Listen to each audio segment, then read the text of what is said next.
신앙생활을 오래 하다 보면 습관이라고 하는 게 좀 생깁니다. 또 신앙생활을 같이 하는 사람들이 같은 말씀을 읽고 듣고 생활하다 보면 비슷해집니다. 그러면 공통의 습관이 되죠.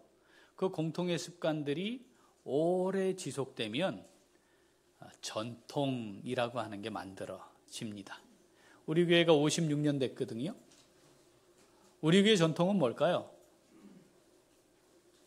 우리 교회 전통은 목사가 오래 있지 않는다. 그러니까 56년 됐는데 아직 원로 목사가 없잖아요, 우리 교회가. 오랫동안 뭔가를 같이 하고 생각이 같은 생각을 품고 함께 하다 보면 비슷한 삶의 모습, 양식 이런 게 만들어져요.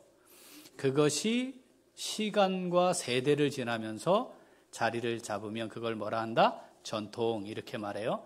신앙의 전통이 있는 것은 굉장히 중요합니다. 가정에도 전통이 있고 가문에도 전통이라는 게 있잖아요. 그죠? 그래서 그것이 견고해지면 긍정적인 부분들이 많아요. 적어도 어떤 형태의 모습을 잘 갖추어 가지고 흔들리지 않습니다. 그런데 이 전통이라고 하는 것이 절대불변의 진리처럼 여겨지는 건 위험해요. 전통은 바뀔 수 있는 겁니다. 습관도 바뀔 수 있는 겁니다. 시대와 문화에 따라서 바뀔 수 있는 게 전통입니다. 그런데 진리적 기준이 아닌 문화적 기준, 습관 이런 것에 의해 만들어진 전통이 마치 진리인 것처럼 착각을 하면 중요한 변화는 뭐예요? 말씀으로 변화되는 거죠. 우리의 신앙생활은 끊임없이 말씀을 통해 성숙해 가는 것이니까 실제로 우리는 거의 매일 변화를 경험하고 있어야 하는 거죠. 그 변화에 반응하지 못할 수 있습니다. 지금 우리 예배 때 악기 뭘 쓰죠? 메인 악기로 피아노를 씁니다. 그죠? 여러분 한때는 저 피아노 치면 손가락을 잘랐습니다. 왜냐하면 저게 마귀의 악기였거든요. 사탄의 악기. 피아노 치기 전에는 예배 드릴 때 뭐만 썼어야 해요? 올겐만 썼어요. 그런데 올겐은 비싸기도 하고 쉽게 옮길 수도 없고 배울 수도 없으니까 사람들이 올겐을 대체할 악기를 만들었는데 그게 바로 이 피아노입니다. 그 앞에 전신 모델이 하나 있는데 이게 만들어지니까 사람들이 예배당 밖에서도 건반악기를 사용하게 됐어요. 주로 어디서 저걸 많이 썼을까요? 술집에서 노래하고 춤추면서 저걸 쓴 거예요. 그래서 저게 뭐가 됐어요? 사탄의 악기가 됐어요. 저거 치면 손가락도 잘랐어요. 지금은 그게 수백 년 된 전통이었거든요. 지금은 뭐 쳐요? 키보드 칩니다. 예배 시간에 감히 피아노도 아닌 키보드를, 전자악기를, 지금 우리 강단에 뭐 올라와 있어요? 드럼 올라와 있어요. 30년 전엔 상상할 수 없는 일이었습니다. 제가 담임 목사로 부임해서 제일 먼저 했던 게 뭔지 혹시 기억하시나요? 강단에 카페트 뜯었고요. 뒤에 휘장 내렸고요. 드럼을 강단으로 옮겼습니다. 기억나시나요? 저항이 있었을까요? 없었을까요? 있었습니다. 지금 우리는 예배 시간에 찬송합니다. 어떤 찬송하죠? 여기 찬송가에 없는 찬송합니다. 그럼 돼요, 안 돼요? 왜 이래? 돼요, 안 돼요? 되니까 지금 예배 드리는 거잖아요. 이 찬송가 안에 찬송이 아닌 곡이 90% 정도 됩니다. 나머지는 이 안에 다 복음성가 들어있어요. 이게 절대 안 된다. 우리가 어떻게 해온 건데 어떻게 지켜온 건데 이걸 붙들고 새 노래로 여호와께 노래하며 즐거이 노래하며 찬양하라. 이 말씀을 기억하지 않으면 뭐를 붙들어야 돼요? 이 찬송가 벗어나는 거, 지금 우리가 부르는 거 하면 절대 안 되는 거죠. 목사가 여기 강단에 설 때 이렇게 양복만 입고 설지 못했어요. 뭐 입어요? 가운 입었잖아요. 여기 강단에, 거룩한 강단에 서면서 가운 입고 서야 된다. 이거 종교개혁 때 없어진 거였거든요. 근데 어느 순간 그거 만들어서 그거 안 하면 마치 불경건한 것처럼 저항을 하던 그런 상황도 있었다는 거죠. 이건 다 뭐예요? 전통이지 하나님의 말씀이 아니었습니다. 율법을 하나님이 주셨죠. 그래서 율법을 잘 지키라 계속 말씀하셨어요. 그래서 율법을 잘 지켰어요. 그런데 율법이 완전했습니까? 아닙니다. 율법은 불완전했습니다. 어떻게 완성됐죠, 그럼? 예수님이 이 땅에 오셔서 인류의 죄를 사하시는 속죄 사역으로 이 율법이 완성됐어요. 그래서 이제는 우리가 뭐라고 부릅니까? 복음을 전한다. 이렇게 복음이다. 이렇게 부릅니다. 그런데 복음이 임했을 때 예수님의 속죄 은혜로 모든 믿는 자들에게 율법을 지킴으로가 아니고 모든 예수 그리스도의 속죄 은혜를 믿는 자들에게 구원이 베풀어진다. 이거 저항했어요. 그래서 어떻게 했죠? 율법을 지켜야 한다는 거 붙든 사람들이 있었어요. 그 사람들을 뭐라고 부릅니까? 율법주의자 이렇게 부릅니다. 율법주의 맞아요? 틀려요?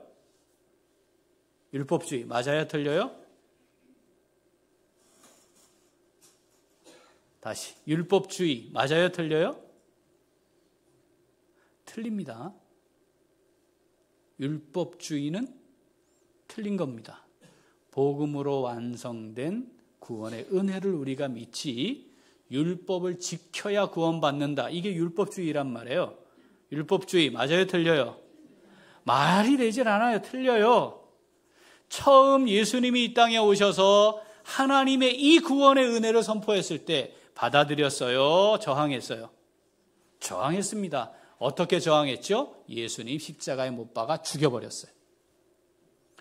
이스라엘 백성들이 또 한 가지 가지고 있던 게 있습니다. 그게 뭐냐면 할례예요. 할례.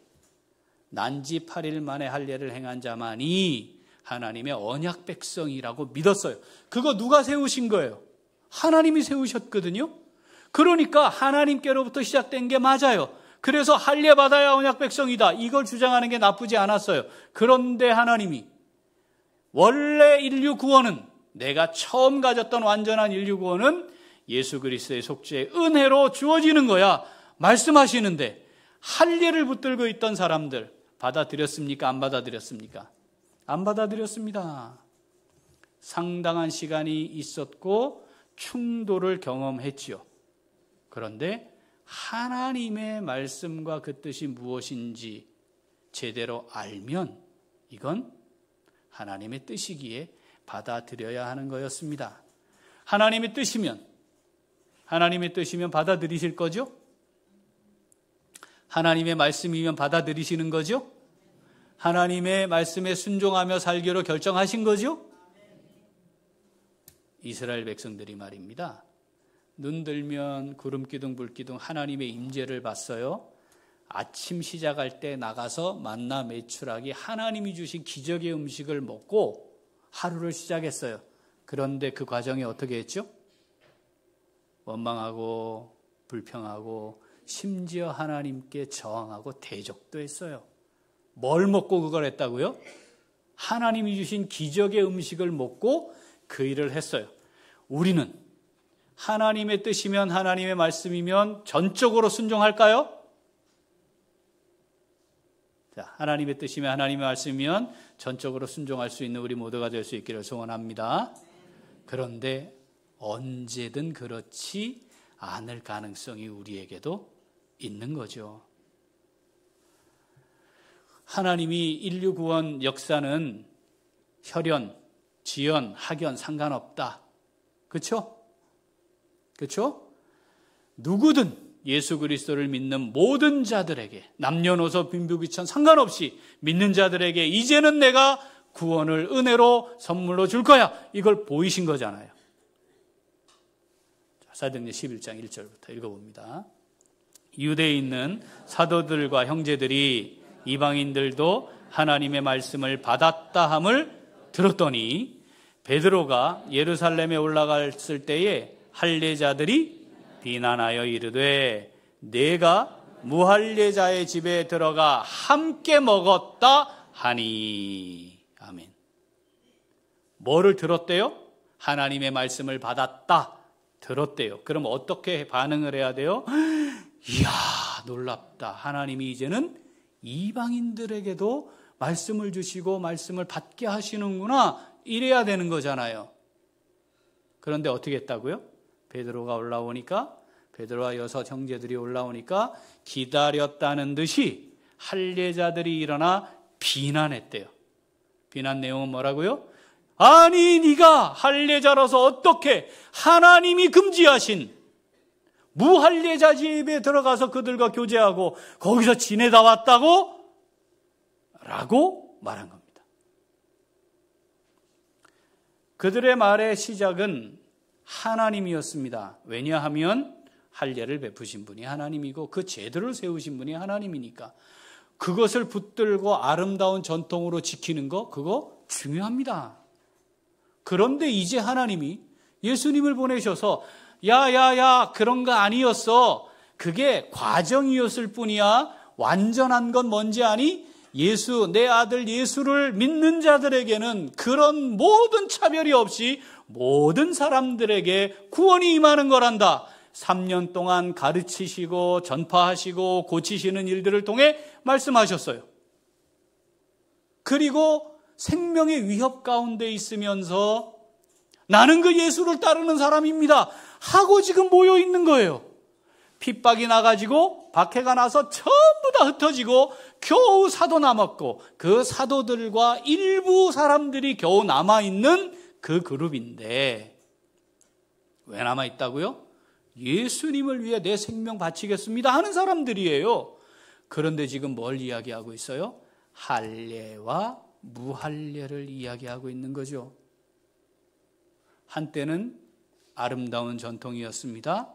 그런데 예수님이 오셔서 이젠 더 이상 의미 없고 필요하지 않은 것이 될 수 있고 그렇게 되었음을 친히 보여주셨습니다. 그런데 지금 베드로와 그 형제들을 비난하고 있습니다. 그만큼 자기들이 가지고 있는 전통이 중요했어요. 말씀의 근거가 되고 하나님의 뜻이 밝히 깨달아져 그것을 가지고 말하는 것이라면 우리가 함께 하나님의 뜻을 구해봅시다 할 일이지만 선명하게 확인된 하나님의 뜻, 하나님의 말씀이 있는데 지금 자기가 가지고 있는 자기 확신, 자기 소신, 자기 철학 가지고 지금 하나님의 위대한 구원 역사를 비난하고 있는 어리석은 자리에 떨어져 버렸습니다. 하나님께서 그에 대해 베드로를 통해 답을 주신 것이 4절부터의 말씀이고요. 자, 그 답의 끝이 이렇습니다. 자, 사도행전 11장 15절부터 읽습니다. 내가 말을 시작할 때에 성령이 그들에게 임하시기를 처음 우리에게 하신 것과 같이 하는지라. 내가 주의 말씀에 요한은 물로 세례를 베풀었으나 너희는 성령으로 세례를 받으리라 하신 것이 생각났노라. 그런즉 하나님이 우리가 주 예수 그리스도를 믿을 때에 주신 것과 같은 선물을 그들에게도 주셨으니 내가 누구이기에 하나님을 능히 막겠느냐 하더라. 아멘. 하나님이 이렇게 말씀하시는 거예요. 내가 너희들에게 주었던 그 성령 똑같이 내가 이들에게도 준 거야. 내가 너희들에게 성령을 선물로 줬지 않니? 여기 지금 내가 구원하기로 작정한 사람들에게 내가 똑같이 그들에게 선물로 준 거야. 베드로는 하나님이 그렇게 하셨다는 걸 선언하는 것이죠. 여러분, 선물은 주는 사람 마음이에요? 받는 사람 마음이에요? 선물은 주는 사람 마음이에요? 받는 사람 마음이에요? 네, 주는 사람 마음이죠? 하나님이 선물을 주시면 그냥 주시는 거예요. 그거 따져요? 따져요? 따지는 게 아니에요. 하나님이 그냥 주시면 주시는 거예요. 내가 이해가 잘 안 되지. 그런 일이 있지. 그죠? 그런데 하나님이 주시면 주시는 거예요. 예루살렘 사람들이 알았다 몰랐다? 이걸 알았다. 어떻게? 이방인들도 말씀을 받았다 함을 들었으니까 아는 겁니다. 알았으니 하나님의 뜻대로 하는 게 맞죠? 알았잖아요. 하나님의 뜻이니까. 내가 이해되지 않아요. 왜냐하면 나는 여전히 할례를 받지 않으면 하나님의 언약 백성 될 수 없다 생각하고 있으니까 어떻게 해야 돼요 그럼? 비난해야지. 왜냐하면 하나님은 중요하지 않아요. 뭐가 중요해요? 내 뜻이 중요하니까. 내가 생각하는 게 중요하니까. 내가 가지고 있는 지식과 경험이 중요하니까. 내가 가지고 있는 전통이 중요하니까. 하나님 이렇게 답하시는 거예요. 야, 내가 선물로 줬잖아. 너도 선물로, 내가 너한테 선물로 줬지. 네가 자격 있고 갖추어서 네가 받을 만해서 네가 얻은 거야? 아니잖아. 내가 너한테 선물로 줬잖아. 니들한테. 내가 선물을 저 사람들한테도 줬는데 내가 준 거야. 두 번째, 네가 막을 일이 아니야 이거죠. 베드로가 이렇게 말해요. 내가 누구이기에 능히 하나님을 막겠느냐. 내가 누구이기에 하나님을 능히 막겠느냐. 능히라는 말을 쓸 것도 없어요. 왜냐하면 하나님의 능력과 나의 능력은 비교 대상이 아니잖아요. 그러니까 능히 이 말을 쓸 것도 없어요. 그냥 내가 누구이기에 하나님을 막겠느냐죠. 하나님이 하시는 일을 막을 수 없습니다. 막으려 해서도 안 됩니다. 하나님이 정하신 대로 하나님의 뜻대로 하나님은 원하시는 대로 하는 겁니다. 그게 가장 완전한 것입니다. 내가 이해가 되질 않았어요. 그러면 하나님의 뜻이 아닌 거죠. 내 생각과 달라요. 그러면 하나님 말씀이 아닌 거죠. 이해됐어요 하나님. 제가 그렇게 하겠습니다. 이건 불순종이라 했습니다. 착각하지 마세요. 내가 이해됐어요. 내 뜻과 같아요. 그래서 하나님 하겠습니다. 그거 불순종입니다. 순종은 뭐라고요? 하나님 말씀이시니 하겠습니다. 하나님 뜻이니 하겠습니다. 이게 순종입니다. 베드로의 이 선언을 통해 하나님 우리에게 이 말씀 읽히시면서 우리에게 오늘 말씀하세요. 네가 누군데 나를 막냐가 되지 않아야 한다. 지금 예루살렘에 있던 이 할례자들, 하나님의 위대한 구원 역사의 선한 도구로 쓰임받은 베드로와 그 형제들을 향해 비난하는 이들, 뭐 한 거예요? 본인의 의지와 상관없이 하나님을 막는 일이 된 겁니다. 이 사람들은 뭘 한 거예요? 하나님 말씀하신 할례를 따라 할례를 지키며 그 전통을 지키며 살려고 했을 뿐이에요. 그런데 결과는 어떻게 됐어요? 하나님을 막는 것이 되고 말았습니다. 오늘 이 말씀 하나님 우리에게 읽히시면서 말씀하시는 거죠. 예, 너 있잖아. 혹시 나를 막는 자리에 있는 거 아니냐? 어떤 경우에 나를 막으려 하는 것인데 잘 모르고 그런 거 아니냐? 하나님 우리에게 말씀하시는 것입니다. 하나님이 원하시는 대로 하나님은 하나님의 뜻대로 다 이루어 가십니다. 우리 그 믿죠? 우리 그 믿죠? 이게 바뀌지 않습니다. 사랑하는 우리 귀한 식구들, 하나님이 계획하신 걸 완벽하게 이루어 가신다. 하나님의 계획이 성취된다. 이걸 뭐라고 불러요? 섭리. 이걸 뭐라 해요? 섭리. 하나님의 섭리, 하나님의 섭리. 하나님은 섭리하시는 분이십니다. 그걸 믿음으로 바라보고 하나님이 이루어 가시는 하나님의 계획 속에 하나님의 뜻 가운데 내가 귀하게 쓰임받는 선한 도구로 쓰임받는 우리 모두가 될 수 있기를 소원합니다. 자, 이 말씀 우리에게 주신 말씀으로 받아 마음에 새기고 순종하는 성도 어떻게 할까요? 우리 같이 읽겠습니다.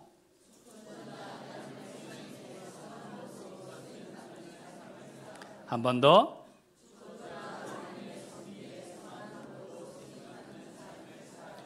하나님이 주권자이십니다. 하나님은 섭리하십니다. 그러니까 우리는 선한 도구로 쓰임받는 삶을 살아가야 합니다. 우리 모두에게 소신이 있어요. 자기 확신이 있어요. 내 철학도 있고 내 판단도 있어요. 그것을 가지고 사람들은 다 살아갑니다. 맞다 틀리다도 판단하고요. 어떻게 해야 될까도 결정합니다. 그런데 그것의 바탕이 무엇이 되어야 하느냐, 무엇이 되어 있느냐가 매우 중요합니다. 뭐가 되어야 할까요? 따라합시다. 하나님의 말씀. 소신도 있어야 하고 자기 철학도 있어야 되고 자기 주관도 뚜렷해야 하고 자기 확신도 있어야 하고요. 나름대로 자기가 가지고 가는 삶의 원리와 기준이 있어야 해요. 그런데 그것이 뭐가 되어야 한다? 바탕이 하나님의 말씀이어야 합니다. 이 땅을 살아가는 동안의 신앙 여정은 그 말씀을 따라 하나님의 섭리를 바라보고 사는 게 우리의 신앙 여정입니다. 하나님이 정하시면, 하나님이 결정하시면, 하나님이 섭리하시면 하나님 뜻대로 돼요. 사람이 개입할 수가 없어요. 사람이 개입하는 순간 뭐가 된다고요? 하나님을 막는 일이 됩니다. 하나님의 이름으로 하나님을 막는 일, 이거 정말 불행한 일입니다. 불쌍한 일입니다. 전도서 3장 오늘 본문 다시 한번 읽어보죠. 하나님께서 행하시는 모든 것은 영원히 있을 것이라. 그 위에 더할 수도 없고 그것에서 덜할 수도 없나니 하나님이 이같이 행하심은 사람들이 그의 앞에서 경외하게 하려 하심인 줄을 내가 알았도다. 아멘. 하나님이 행하시는 모든 것은 영원히 있습니다. 즉흥적으로 일어나는 일이 아니란 뜻입니다. 영원전에 세우신 계획대로 영원까지 성취되시는 겁니다. 더할 수도 없고 뺄 수도 없습니다. 왜 하나님이 이렇게 하신다고요? 나를 두려워해라. 네 뜻대로 되는 게 아니고 내 뜻대로 되는 거니까 나를 경외해야지, 나를 두려워해야지 라고 말씀하시는 거죠. 하나님이 주권자이심을 인정한다는 것은 그런 겁니다. 자, 베드로가 어땠나요? 이 사도행전 10장에 하나님이 베드로를 고넬료에게 보낼 때 환상 보여주셨죠? 뭐죠? 큰 보자기 같은 것에 온갖 짐승 거기다 집어넣어 놓고 뭐라 하셨어요? 잡아 먹어라 그랬어요. 근데 그 안에 뭐가 들어있어요? 율법의 기준으로 먹으면 안 되는 부정한 짐승들이 들어있는 거예요. 그런데 하나님이 잡아 먹어라 그랬더니 베드로가 하나님 이제는 먹어도 되는 겁니까? 네, 이렇게 안 했어요. 기억하시죠? 어떻게 했나요? 주여, 내가 지금까지 속되거나 부정한 거 먹은 적이 없습니다. 왜 이러십니까 지금? 야, 내가 깨끗하다 했어. 먹어. 왜 이러십니까? 제가 속되거나 부정한 거 지금까지 먹은 적이 없습니다. 언제는 율법에다가 먹지 마라 하셔놓고는 지금 와서 지금 무슨 소리 하십니까? 야, 내가 깨끗하다 했어. 먹어. 주여 왜 이러십니까? 몇 번 했죠? 3번 했어요. 그리고 끝이 났습니다. 그리고 하나님이 사자를 보내요. 이 미리 고넬료에게도 이걸 말씀하시고 베드로를 청하러 온 사람들을 따라 고넬료의 집에 들어갔고 그곳에서 하나님이 보여주신 환상이 무엇인지 깨닫고 주의 말씀을 기억하고 이것이 하나님의 위대한 구원 역사임을 알고 그곳에 더 머물렀다가 예루살렘에 올라온 거잖아요. 베드로가 말씀을 생각지도 못하고 율법을 우습게 여기고 마음대로 지 마음대로 하던 사람이었습니까? 아니었다니까요. 지금 비난하고 있는 그들과 같았어요. 그런데 뭘 깨달았다고요? 하나님의 뜻, 하나님의 말씀을 깨달았어요. 그러니까 그 말씀과 그 뜻에 순종하는 겁니다. 말씀을 기억해야 하고 하나님의 뜻을 분별해야 하고 그리고 순종해야 합니다. 그것이 하나님의 섭리의 선한 도구로 쓰임받는 삶을 살아가게 하는 가장 중요한 밑바탕입니다. 하나님을 두려워하지 않으면 하나님의 말씀 앞에 있지 않습니다. 여러분, 내가 하나님을 정말 경외하는 사람인지, 내가 정말 하나님을 두려워하는 사람인지 알고 싶으십니까? 내가 하나님의 말씀 앞에 겸손히 서고 있는가 살펴보시면 됩니다. 그거 하지 않는다면 당연히 내가 교회를 다닌 세월이 얼만데, 내가 지금까지 봉사한 세월이 얼만데, 내가 지금까지 해놓은 업적이 이만한데, 내가 우리 교회를 개척할 때부터 어떻게 했는데 등등 이런 것에 사로잡혀요. 지금 일하고 계시는 하나님을 놓치게 될 가능성이 있습니다. 내가 누구이기에 능히 하나님을 막겠느냐? 내가 누구이기에 하나님을 막을 수 있겠느냐? 하나님이 하시는 일이라면 우리는 순종해야 하는 것이죠. 하나님, 저 안 막았어요. 제가 언제 막았어요? 그런데요, 지금 제가 따르지 않을 뿐입니다. 우리가 이렇게 생각할 수 있어요. 하나님 막 모으고 계시는데 같이 모으지 않았어요. 아니, 잠깐만요. 하나님 모으고 계시는데 제가 지금 동의가 안 돼서 모으는데 함께하지 않았을 뿐이에요. 하나님 그렇게 말씀 안 하십니다. 마태복음 12장 30절 읽어보죠. 나와 함께 아니하는 자는 나를 반대하는 자요, 나와 함께 모으지 아니하는 자는 해치는 자니라. 아멘. 함께 하지 않을 뿐이지 반대하지 않았어요. 하나님은 그렇게 말하지 않습니다. 함께 모으는데 안 했을 뿐이지 제가 언제 해쳤어요? 하나님 그거 해쳤다고 말씀하시는 거죠. 할례자들이 하나님을 우습게 여긴 사람들이었습니까? 아니라니까요. 그들의 입에 하나님이 있었고 할례를 주신 하나님을 믿었고 하나님이 주신 율법을 따랐고 그거 잘 지키며 살려고 했어요. 그런데 하나님을 막는 자가 될 수도 있었다는 겁니다. 아니, 지금 그걸 계속한다면 하나님을 막는 자가 된다는 것을 기억해야 합니다. 하나님이 우리를 향한, 나를 향한, 그리고 우리 교회를 향한 귀하고 선하고 아름다운 뜻이 있는 줄 믿습니다. 그러니까 지금 56년 동안 여기에 이르는 것 아니겠습니까? 하나님의 뜻이 아닌데 그럴 리가 있겠습니까? 하나님의 뜻이니 여기까지 이른 겁니다. 현재적으로 임하고 있는 하나님의 뜻이 있을 것이고 앞으로 하나님이 이루어 가실 뜻도 있으시겠죠? 어떻게 생각하세요? 그 뜻이 있으시겠죠? 그럼 우리가 무엇에 집중해야 할까요? 그 하나님의 뜻에 집중해야 합니다. 하나님의 뜻에 집중하고 하나님의 뜻을 분별하는 것은 내가 가지고 있던 습관이나 나의 삶의 양식이나 나의 소신이나 나의 주관적 확신이 아니고 무엇이 되어야 한다? 하나님의 말씀이어야 합니다. 그리고 지금도 우리 교회에 운행하시며 주관하시며 이끌어가고 계시는 하나님의 모습을 보아야 합니다. 사랑하는 우리 교회 식구들, 2024년 하나님이 여기까지 인도하셨습니다. 56년 동안 여기까지 인도하셨습니다. 하나님이 지금도 우리를 인도하시며 이끌어가고 계십니다. 하나님의 섭리를 믿음으로 봅시다. 내 인생을 향한 하나님의 섭리가 있지 않겠습니까? 그냥 일어나는 일은 존재하지 않습니다. 하나님의 뜻은 뭘까? 하나님의 뜻은 뭘까?